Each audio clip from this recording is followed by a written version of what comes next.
Hello, dear winners. What if I told you that you can allow Zobo to rest? Because I'm going to be showing you a very delicious juice recipe that you can make that everyone is going to enjoy. It is flavorful, it is nutrient packed, and everything delightful. So, you're going to need some beetroot, some ginger, watermelon, some cucumbers. So this is just me doing the meal prep. You're going to peel off the back of the beetroot. This is what it looks like after peeling it. Then we scrape the ginger, and then you're going to cut the watermelon into large chunks so that it will be easier to blend. So this is just me cutting it into bits, removing the cover, the hard cover at the back.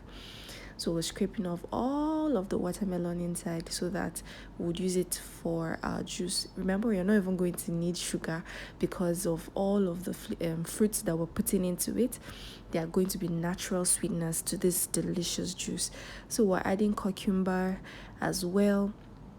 And that's it, guys. Now you're going to load your blender and you're going to blend it.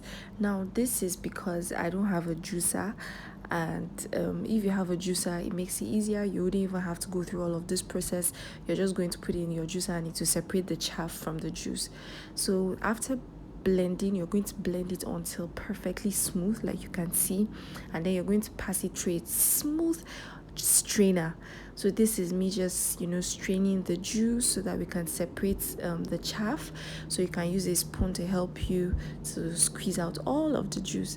Then you're going to strain this in a cheesecloth so that you can have very smooth, chaffless juice. Look how beautiful it is. Tell me who wouldn't enjoy drinking this. Trust me, you're absolutely going to love this. So you're going to throw away the chaff because you don't need it, and then you refrigerate or pour over ice cubes, and that's it. Your juice is ready. Let me know if you are going to try this, and please remember to subscribe if you haven't, and I'll see you in my next post. Thanks for watching. Bye.